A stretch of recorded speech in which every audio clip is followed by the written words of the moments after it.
what have I been saying for a wee while, Dan? About I've just had this feeling that things aren't right behind the scenes there, and that's James Tavernier basically calling out his manager, saying he's not telling the truth.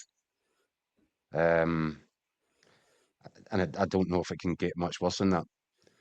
I also have, look, two sides to this coin. One, if I was Danny Rohl and I looked at Tavernier's performances in the kind of last couple of games against Hearts and Celtic, and I was going into another big game that really mattered, and I had to win it, I would have be given serious thoughts to resting James Tavernier. In fact, I wouldn't even have to give that much serious thought to it. I would just do it. But that wasn't the context here. Context is this is James Tavernier after 11 years of service playing for the last time at Ibrox in a game that doesn't matter because it can't affect anything. Rangers are in third place. They're not going fourth and they're not going second. I just think it's a real bad lapse of judgment from a manager who's been prone to really bad lapses of judgment over the run-in to this campaign. I think it's inexperienced and I think it's problematic because I know how much respect James Tavernier has of his teammates inside that dressing room. And I think for them to see their captain being treated like that by the manager and shown such little respect, I think that will play really badly in terms of the sort of relationships and the mechanics inside that dressing room. I think he's caused himself a real problem. And for what? For what? To deny him his moment? I don't see the upside. I don't see what Danny Rohl was thinking. And it feeds into this sort of picture that I've been gently trying to paint about. I'm just not sure that the group of players that are in there are buying Danny Rohl. Now, a lot of people will say, well, good, they should just leave, and and they've underachieved to such extent that, yeah, that's a good argument too. Maybe Danny Rohl's the right one here. But I still, whatever anybody thinks of James Tavernier, the service that he's given that club over more than a decade, always available, hardly ever injured, the goals, the numbers, everything.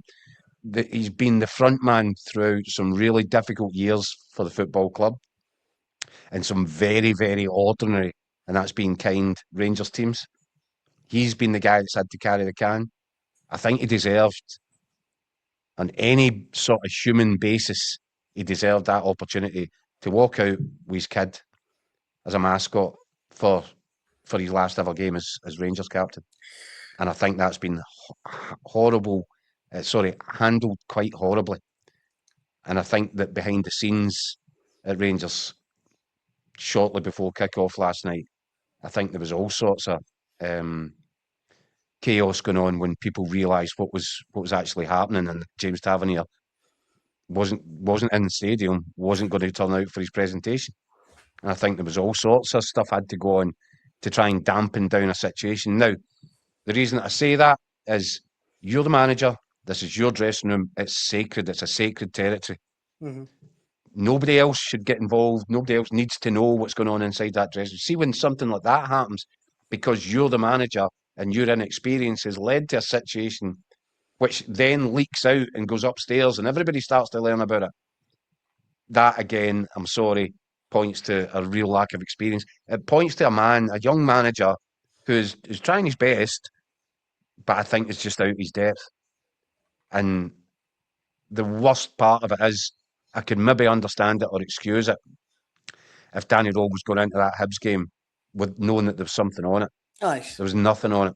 No. The only thing that mattered about that game last night was that James Tavernier got the chance to say goodbye.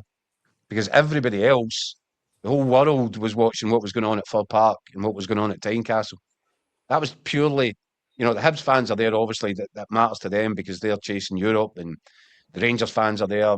But I think the Rangers fans that bothered to turn up, most of them, as you saw there, they were turning up to say goodbye to a guy that given them 11 years. Yep. For Danny Rohl to take that away from him I think it leaves serious question marks over his judgment. For what it's worth, I completely agree with everything you've said.